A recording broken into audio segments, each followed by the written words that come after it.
Okay, કેટલા વખતનો plan હતો, ક્યાં સુધી મળશે, કેટલા રૂપિયાનું રોકાણ કર્યું હતું, વાર્તામાં કોને લખીને ગયા છો, કેટલા જણાને યાદ છે? કોઈને યાદ નથી, રાઈટ? કારણ કે આપણે એ વસ્તુને એટલું બધું ઇમ્પોર્ટન્સ જ નથી આપતા. તમે નહીં માનો, પણ આપણે પોલિસી ધ્યાનથી જોતા પણ નહીં. એમાં જોશો ને તો ઘણી વાર તમને જ દેખાશે કે અરે મારી બર્થડે તો 23/4 હતી અને આમાં તો લખેલી છે 23/6. કેટલું મોટું કોમ્પ્લિકેશન ઊભું થઈ જાય જ્યારે કોઈ ક્લેમ કરવા એ પોલિસી જાય. તમારી બર્થડે જ મેચ જ નથી થતી. આવું બધું પણ થોડુંક જોઈ લેજો. પેપરો આપણે બધું વોટ્સઅપે હવે આપણને ઘણું બધું શીખવાડી દીધું છે. આવું નાનકડું થોડું ધ્યાન રાખી બધી પોલિસી ગો થ્રુ કરજો. ઘણીવાર ઘણા આપણે પોલિસી આપવા આવે તો આપણે એવું વિચારીએ કે ભાઈ બહુ મારે કંઈ પોલિસી લેવી નથી, મારા ગયા પછી જે થવું હશે. અને ઘણા ઘરના બી એવું વિચારતા કે ગયા પછીના પૈસા શું કરવાના. અરે આપણે તો રઘુવંશીઓ દાન આપવા માટે બહુ દાનવીર તરીકે જાણીતી કમ્યુનિટી છે આપણી. ના જોઈતા હોય તો દાન કરી દેજો, પણ જે તમારા હકના છે, ભર્યા છે, એ જતા રહે કારણ વગર. એવું ના થાય એનું ખાસ ધ્યાન રાખવાનું. ટર્મ પ્લાન જેવી પણ એક વસ્તુ આવતી હોય છે. તમને ખબર છે, હમણાં હું એક ઇન્સિડન્ટ જસ્ટ કહું કે મારા એક દૂરના સંબંધમાં એક બેનને એમના હસબન્ડનું રાજકોટથી કંઈ આવતા રસ્તામાં એક્સિડન્ટમાં એમના હસબન્ડની ડેથ થઈ અને ઘરે આવ્યા. ડોટર લાસ્ટ યરમાં કોલેજમાં ભણતી હતી અને બહુ જ બધું આગળ બહુ જ બધી લાયબિલિટીઝ હતી અને જસ્ટ એમનો પોતા ફાઇનાન્શિયલી સદ્ધર, સોશિયલ સ્ટેટસ બહુ જ ફાઇન હતો એમનો. 2 કરોડનો ફ્લેટ હતો. બાજુનો જ પડોશીએ વેચ્યો તો 2 કરોડનો ફ્લેટ એમણે 6 મહિના પહેલાં જ લીધો હતો 1.5 કરોડની લોનથી. ત્યારે ભય હતા. 1.5 કરોડની લોન લીધી હતી એ ભરાઈ જવાની હતી. પૂરેપૂરી ખાતરી હતી કે આ લોન ભરાઈ જશે એટલે એમણે લીધું હતું. અને આ વિપરીત પરિસ્થિતિના સંજોગો આવીને ઊભા રહ્યા. હવે એ બેન દીકરીને ભણાવે, ઘર ખર્ચનું કંઈ મેનેજ કરે કે પેલી 1.5 કરોડના ઘરની લોન ભરે, એટલું બધું કન્ફ્યુઝન હતું. અને 15-20 દિવસથી બેનને ઊંઘ નહોતી હતી કે મારે કોઈ પાસે મંગાવેલા, મારે કોઈ રિલેટિવ બી નથી અને મને કોઈ નોલેજ કોઈ ધંધાનું બી નથી, કશું બી નથી. હું શું કરીશ? આ ઘર તો બાજુનું ઘર તો ગયું જ સમજો એમ, મારે પાપી જ દેવું પડશે. એના બદલે એમના હસબન્ડે ટર્મ પ્લાન લીધેલો હતો 2 કરોડ રૂપિયાનો. એમને 50 લાખ ઉપરથી મળ્યા અને ઘરની લોન પણ ભરી. એટલે આ બેક કવર હોય છે. એટલે તમે જ્યારે કોઈ સમજાવતું હોય ને તો એ વસ્તુને સમજજો અને ઇન્વેસ્ટમેન્ટ સ્માર્ટલી થોડું કરવાનું હોય તો તમારો પણ ઓપિનિયન આપજો. શેર માર્કેટમાં અને બધામાં આપણને બહુ કદાચ હજુ એટલું બધું નથી આપણે બહુ પડતા હોતા, પણ દાગીનામાં પાવરદાર છીએ. વુમનનું હાઉસ બજેટ એટલું અમેઝિંગ છે. એના ઘરમાં કોઈ દિવસ 25મી તારીખે એવું નહીં કે પૈસા પતી ગયા છે અને હવે શાક વગર આજે ચલાવીએ. કીધું છે કોઈએ? તમારામાંથી બેઠેલા કોઈએ એવું કોઈ દિવસ કીધું? પાસ્ટમાં બી મેનેજ કરી જ લે અને એ કરતાં આવડે જ. અને નથી પૈસા કહી અને જ્યારે કબાટમાં સાડીઓની સળની થપ્પીઓ ખોલવામાં આવે ને તો લોકોને 2-2 ને 3-3 લાખ રૂપિયા નીકળતા જોયા છે આપણે. સાચું? તમારા કબાટમાં નીકળવાના છે ને? કાં તો ચોખાની બરણીમાં નોટબંધીમાં નીકળ્યા તો પણ આ પેલી અંદરથી સિક્યોરિટી, અંદરથી વિમેનને એવું લાગે મારા કબાટમાં આવા છુપા પડ્યા હોય ને થોડા પૈસા તો અંદરથી કોન્ફિડન્સ સારો રહે કે ભાઈ આપણે કંઈ વાંધો નહીં આવે, હું પહોંચી વળીશ. રાઈટ? એટલે આ રીતની આયોજનો કરવાનું હોય છે, આ રીતનું થોડું પ્લાનિંગ. એટલે નો યોર ફાઇનાન્સ. ઘરમાં તમને એવું લાગશે કદાચ ઘરના કહે છે ભાઈ તારે શું જરૂર છે, તો પણ એક વખત સમજજો. એક વખત નહીં, મને કંઈ જરૂર નથી, મારે કંઈ ઇન્ટરફિયર તમારે છે ને આના માટે કોઈ આપણે કહીએ ને કે પ્રેમથી કરવાનું છે આ વસ્તુ, બગાવતથી નથી કરવાની. આપણે ફક્ત કંઈ મને ખબર હોય એટલે મને ખાલી સમજાવો અને થોડું ઘણું સમજી શકો. દસ્તાવેજો પણ જોઈ લો, ઘરની જે પ્રોપર્ટીઝ હોય એના, કોઈ તમારે લોન ચાલતી હોય તો એના વિશે પણ પૂરતું માર્ગદર્શન રાખો. સાથે સાથે તમે શું ઇન્વેસ્ટમેન્ટ્સ કરેલા છે, કોઈ જગ્યાએ દેવાના છે, કોઈ જગ્યાએ લેવાના છે. આપણે તો ઠક્કરોમાં નાણાં ધીરનાર પણ બહુ પોપ્યુલર, એમને પણ આપેલા હોય તમને ખબર ના હોય કે બહુ મોટી કોઈને આપી છે. અને ભાઈ વખત જતાં વાત બદલાઈ જતી હોય છે. પૈસા જોઈને સામેવાળા માણસની પરિસ્થિતિ બદલાઈ જાય, વિચારો બદલાઈ જાય, ન આવ્યું, ન ખબર પડી, એવું ન થાય.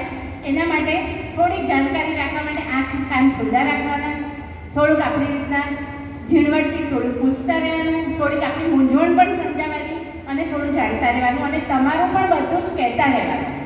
તમે સિક્રેટ સેવિંગનું એકાઉન્ટ રિકરિંગનું પોસ્ટમાં ખોલાયું છે અને પછી તમારા પોસ્ટના એજન્ટને ઘરના કોઈ ઓળખતા જ નથી અને તમને એનું કોઈ તમારી પાસે એની બુક નથી, સ્લીપ નથી, તો ઘરનાને ખબર ક્યાં છે કે આ પૈસા તમારા ભેગા થઈ ગયા 3 લાખ રૂપિયા, 5,000 પેલા તમારા ખર્ચા કાપી કાપીને પીપીમાં હાઉસીમાં 2 રાઉન્ડના બદલે 1 રાઉન્ડ રમીને જે બચાયા હતા એ બધા તો રહી જશે એમાં. એટલે માણો, જીવો, એન્જોય કરો, પણ સાથે સાથે આ વસ્તુનું પણ ધ્યાન રાખો. અને અહીંયા જ વાત પૂરી કરતા પહેલાં છેલ્લા બહુ જ અગત્યની એક વાત કહીને હું મારી વાતને વિરમીશ. એટલે આપણે 3 હાઉસીના સરસ રાઉન્ડ આગળ રમી શકીએ. વ્હીલ બનાવવાનું પણ બહુ જ જરૂરી છે. બધાને એવું લાગે છે હું ક્યાં કાલે મરી જવાની છું તો આજે વ્હીલ બનાવું, અને કોઈને મળવું નથી. બિલીવ મી, બધાને એવું જ છે કે આપણે સારું જ જીવીએ, પણ જ્યારે તમને અકારણે ન કરે નારાયણની ઘરમાં કંઈક એવી બનાવ બન્યો હોય તો આપણે જોયું છે કે વર્ષોના સંબંધોના વિખવાદ એવા ઊભા થાય છે કે લોકો એકબીજાના પ્રસંગ અને મરણમાં પણ હાજરી નથી આપતા. બધું જ પૈસા માટે થતું હોય છે. એગ્રી કરશો? કેટલા જણે માને છે કે હા આ વાત સાચી છે? બરાબર. તો એ ડિસ્પ્યુટ ન થાય એના માટે તમે તમારું બિલ બનાવી શકો. લિસ્ટ ડાઉન કરો. જરૂર નથી વકીલ પાસે જઈને રજીસ્ટર કરાવો. બિલ બનાવવાની સિમ્પલ પદ્ધતિ, સાદું પેપર લો, તમારા નામ પર જે પણ કંઈ હોય એ તમને ખબર હોય એ વસ્તુઓની નોંધ કરો. તમારી પાસે 2 બંગડી છે, 4 ચેઇન છે અને 2 બુટ્ટી છે તો એ પણ લખો. તમારા કબાટમાં 50,000 રૂપિયા રોકડા પડ્યા છે તો એ પણ લખો. કાગળ પર બધું લખો. 2 આડોશી પાડોશી ફ્રેન્ડ, સગા નહીં, બ્લડ રિલેશન નહીં ચાલે, એના પાસે એમાં નીચે સાઇન કરાવો, એમનું નામ અને નંબર લખાવો અને તમારા એ જ દિવસે જે દિવસે તમે કાગળ લખો એ દિવસે તમારે ફેમિલી ડૉક્ટર પાસે જઈ અને ફેમિલી ડૉક્ટરને ફક્ત એટલું જ કહેવાનું છે કે હું આજે માનસિક અને શારીરિક રીતના તંદુરસ્ત છું, એનું મને સર્ટિફિકેટ આપો. આ 3 વસ્તુ સ્ટેપલર કરી અને તમારા કબાટના કોઈ પણ ખાનામાં તમે મૂકી રાખો તો જે લોકોને પણ ફ્યુચરમાં કંઈ પણ મૂંઝવણ થવાની છે એનાથી તમે એમને બચાવી શકો. ઘણી વખત અડધું એવું લખીને જાય. એવું બને ત્યાં સુધી ના કરશો. દાખલાના ફોટા પાડીને સ્ટેપલર મારી દો. હવે તો વોટ્સઅપ વાપરતા થઈ ગયા આપણે. આટલું બધું ફોટા પાડી અને આ મારી પૌત્રીને આપવું છે, આ મારી વહુને આપવું છે ને આ મારી દીકરીને આપવું છે, સ્ટેપલર મારીને કરી દો. લોકરની એક્સેસ કદાચ એક જ જણ પાસે હશે, કદાચ પોટલીઓ બનાવીને નામ લખ્યું હશે તો પણ બહાર આવીને નહીં કહે કે આ પોટલીમાં આ હતું કે આ પોટલીમાં આ. તો શું કામ એવું પેલું કરો છો? કારણ વગરના મંદુક કેમ ઊભા કરવા છે? આ વિલના અંતમાં એક ઇમ્પોર્ટન્ટ વસ્તુ જે કદાચ ઘણા બધાને દુઃખ પણ લાગશે અને ઘણા બધા પ્રેક્ટિકલ લોકો હશે ને તો મારી સાથે અગ્રી પણ કરશે કે વિલમાં હેલ્થ વિલ પણ અત્યારે બને છે. મારી તંદુરસ્તી બહુ જ સારી છે, હું 90-100 વર્ષ જીવવાની જ છું, પણ અહીંયાથી ઉતરતા એસ્કેલેટરમાં મારો પગ આવી ગયો, હું કોમામાં જતી રહી છું અને પછી વેન્ટિલેટર પર મને કેટલા દિવસ જીવાડવી એની અવડવને મૂંઝવણમાં મારા ઘરનું આખું ફાઇનાન્સ ખલાસ થઈ ગયું અને છતાં એ લોકો મને પાછી તો લાવી જ નથી શકવાના કારણ કે મારી ડેમેજ એટલું સિવિયર છે. તો તમે સ્વૈચ્છિક તમારા વિલમાં લખી શકો કે ન કરે નારાયણને મારી કોઈ શારીરિક પરિસ્થિતિ એવી આવે કે હું સારી થઈ શકું એવું ન હોય, શરીરમાં મને પેરાલિસિસ છે, લખવા છે, વેન્ટિલેટર પર હું જતી રહી છું, તો 7 દિવસ પછી સ્વ ઈચ્છાએ મારું વેન્ટિલેટરનો પ્લગ કાઢી નાખવાની હું મારા સગાવાલાને પરવાનગી આપું છું.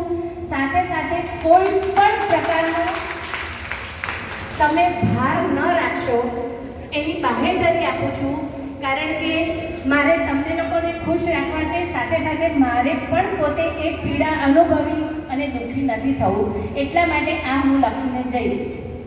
આટલું કરી શકાય? બરાબર. તો આવી નાનકડી વસ્તુઓનું આપણે ધ્યાન કરીને આપણે જોઈ રહ્યા છીએ આ પરિસ્થિતિ. ઘણા બધા તમારામાંથી લોકોએ જોયું હશે કે 20-25 લાખના બિલ આવે છતાં પણ, અને ઘણી વખત તો હોસ્પિટલનું પણ એવું મિસમેનેજમેન્ટ હોય છે કે તમારે પેશન્ટ ઓલરેડી જતું રહ્યું છે પણ વેન્ટિલેટર ચાલુ છે અને તમને ખબર પણ નથી અને તમારું મીટર અને બિલ ચડે છે. પાછળ જીવતા હોય એ લોકોને છોકરાઓનું ભણવાનું, ફાઇનાન્સ, ઘણું બધું આડું થઈ જાય.